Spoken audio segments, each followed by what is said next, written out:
I've been teaching for many years, but it's important to understand that in my first year of teaching, I got put on blast by an elite group of EP and their EK. Not a week went by without someone either demanding my job, trying to undermine me, or just calling me a piece of shit. I nearly quit halfway through the first semester. The verbal and emotional abuse was so bad.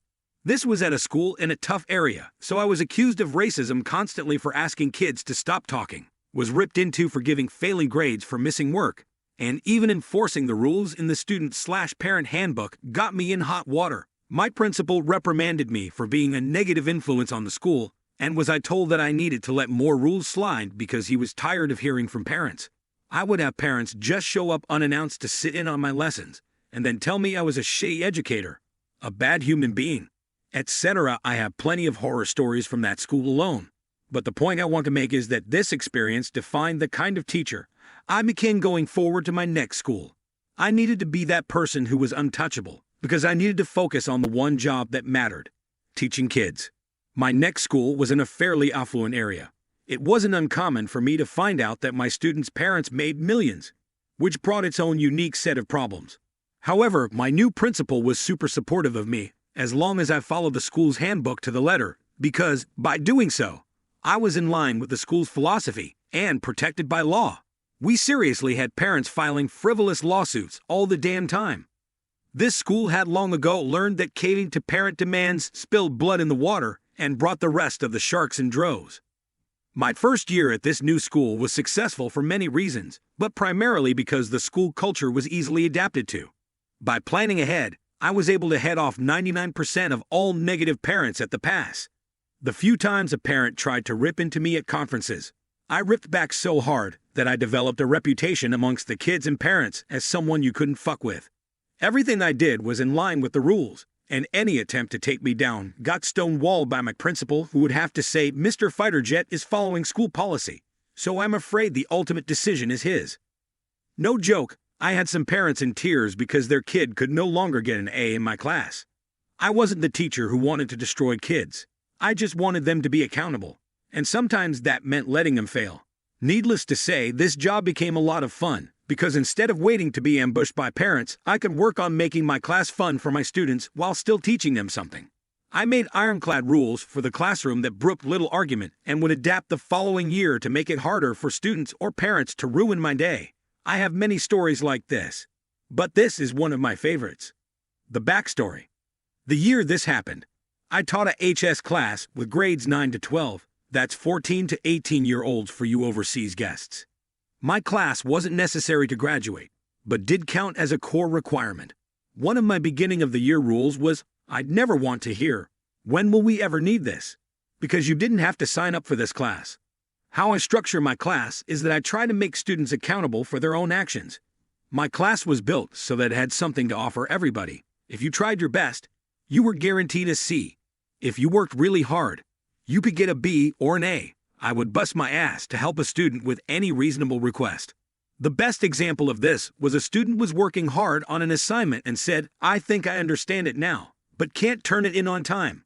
To which I answered, "Then turn it in tomorrow for full credit." This is how hard work pays off. Other than a few hard deadlines in my class, I would do whatever it took to see you learn the material. Fuck around in my class.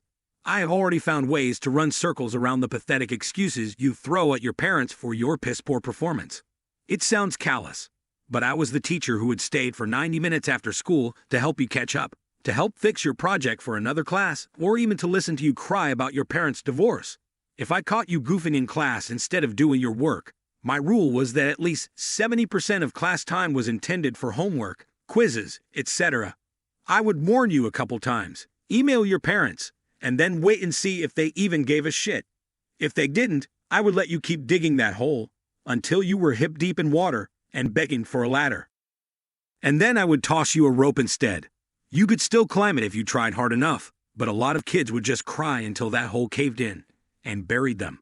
I also utilized my school's online grading/assignment system for nearly all of my assignments, which meant I could document when a student looked at the assignment, how long it took them, etc. All of this allowed me to see what my students were doing, when they did it, and also if they were plagiarizing. This was one of the tools that helped me make important decisions about leniency, and also allowed me to say things at conferences, such as, of course, the test was hard. Your child didn't attempt the 9 homework assignments until 11 p.m., the night before the test. Being able to prove that a student wasn't trying made it impossible for blame to be laid unfairly at my feet. It also meant the worst kids avoided my class. Bonus. However, this year, something magical happened. Every other year, I would get a wave of kids who just wanted to screw around and blame everyone else for doing poorly. At the end of the year, students would shit-talk me. My class sizes would drop the following year. Then I would receive high praise from those kids, so everyone would sign up, so on and so on. But this year, not only did I get a giant wave of knuckleheads, but they came with parents who loved to make trouble. I had already heard tales of some of these parents. Other teachers were just dying to hear stories about our interactions, because these parents were very much entitled. They would name-drop lawyers when they didn't get their way, try to badger teachers into giving their kids extra credit, and would largely deny any wrongdoing on their kids' part. These were the parents who would get called in because their student was busted cheating, then accused the teacher of making the class too hard, therefore validating their student's need to cheat. So about these knuckleheads. It was a group of roughly 7 senior boys who all shifted their schedules to be in the same period with each other. The other teachers could not believe that I had all of them at the same time, but I just shrugged it off. Every week, the staff lounge was dying to know how I dealt with their shenanigans. But for the most part, I had shut down most of their shit from day one. I actually got along very well with them, despite their constant goofing, because they had mastered the ability to appear busy and didn't distract my other kids. Then came the first group project. My class size was just right for 7 groups of 4 to form. The idiot collective formed 2 groups of 4 by pulling in a kid who had been absent on the first day of the project. These 2 groups crashed and burned on this project super hard for several reasons. But the biggest were that they fucked around during class time and put off a 2-week assignment until the weekend before, and then dumped all the work on everybody else, which resulted in everybody doing minimal effort. I handed out the shit grades and was immediately pulled into parent conferences with several of them, one at a time, obviously. Every meeting was the same. My kid did all the work, so he doesn't deserve a bad grade. Or, my kid didn't understand the assignment, to which I handed over my hyper-specific rubric, which is a checklist for how I grade things. I never wanted to be accused of grading based on not liking a kid. These largely went like this. EP, my kid did all the work, and I don't think it's fair it should hurt his grade. Me, here is the work your student turned in. Asterisk canted over asterisk. Here is my rubric, which I printed and emailed to your student. The day the project started, asterisk hands it over asterisk. As you can see, I have itemized the grading for ease of use. I would be happy to go over the grade your student earned. EP, asterisk reads through all the evidence. Looks at kid asterisk, where are the missing parts? Student, my group members were responsible for that. Me, I can't grade what I never received, so I can't reasonably just raise your kid's grade. Sorry. Now good news for all my students. I make assignments worth more throughout the semester with the idea that kids who screw up early on can make it up later by working hard. I see extra credit throughout the semester, and all of these parents are disgruntled, but happy to hear that their entitled embryo can still get an A in my class. Now, the end result of these meetings was that it clearly wasn't my fault. Remember, I had all this data to prove that I made every effort to contact everybody, etc., so it must be the other kid's fault.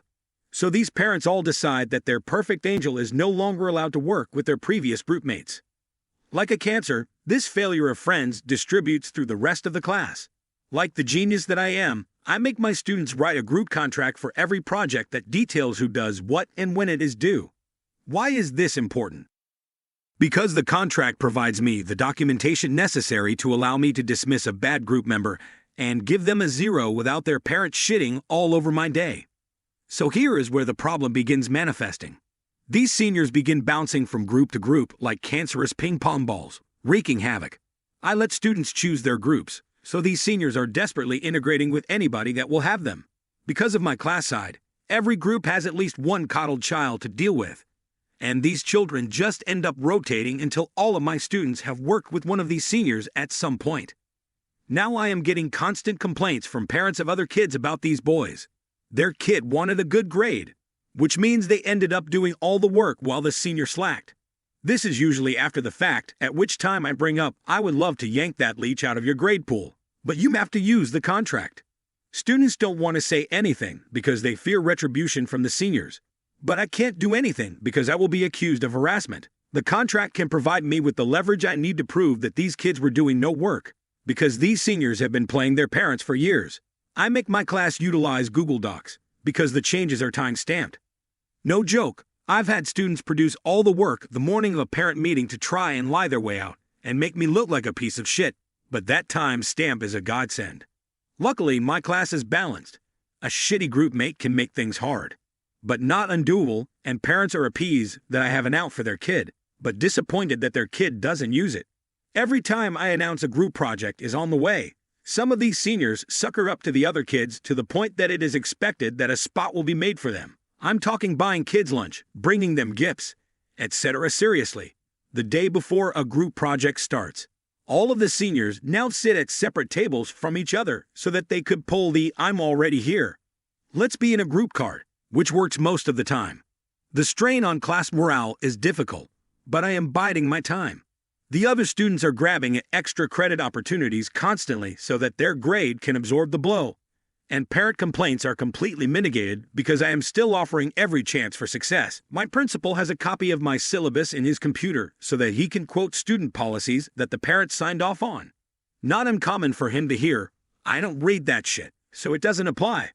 But he reminds them that the clause above the signature line says, "My signature denotes that I have read this document in its entirety and agree to abide by all the rules," or something similar, and that this should be a lesson to the parent and the student that when you sign something, you should read the fine print. Asterisk. If you ever become a teacher, find an awesome boss like this and stick by their side. Asterisk. The setup. So I have 7 slothful seniors, but I shall name the worst of these Larry, Curly, and Mo. The fallout affects all of them. But these 3 are the ones whose parents have a boner for making trouble every time they bully a teacher into compliance. I imagine they sit around the smoking room with cigars and cognac, laughing at how they got their way, yet again with a lowly teacher.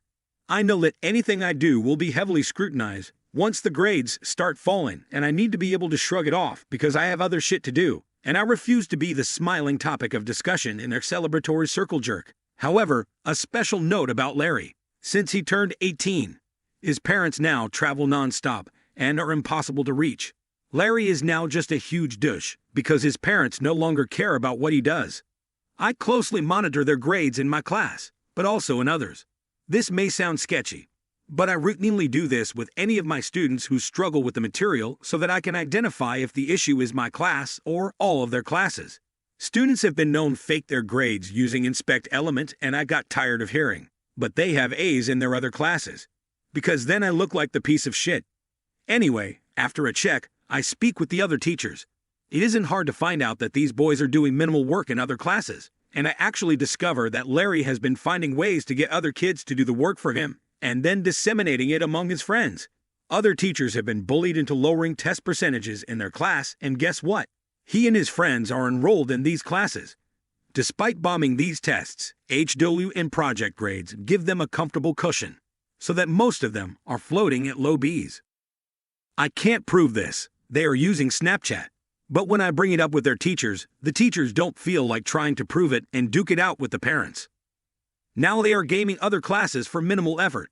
However, their only recourse in my class is to keep rotating through groups and leeching off of their hard work to maintain C's and B's. And the other kids are too nervous to utilize the group contract to get them fired. Remember how I mentioned that I steadily increase the value of my assignments to keep kids working and give them a chance to fix their grades? Me, asterisk, random day in class, asterisk, hey everybody, I was looking in the schedule and realized that your last project before finals may stress you out unnecessarily. Would anybody mind if I dropped it? My class, asterisk, tired of getting banged on group assignments, asterisk, note, drop it, best teacher ever. Me, okay, well, just so you know, I'm going to move our next project back a couple of weeks and extend the deadline by a week. Also, since I canceled the last project, this means that the next project will now be worth roughly 20% of your final grade, so do your best. Screwing this up could kill your grade. My class, whatever.jp. So in one step, I have inflated this assignment and also moved it. I send out an email to parents and students letting them know about the change to the syllabus and the assignment. Get no responses other than happiness, that I am removing stress from the end of the semester, etc. I actually did this primarily because another teacher, who was a huge douchebag, plunked down a monster project that same week, and I knew it would burn out my students prior to finals. So figure a break was in order. Win-win for me, really. Now why did I move it? Asterisk maniacalotorum 4 asterisk. The Friday before the project started, I announced at the start of class, "Okay, I am introducing the project now, so that you can get into groups today, and we can do it first thing Monday morning without delay, since this project is so important." This announcement elicits a room full of shit-eating grins. Why?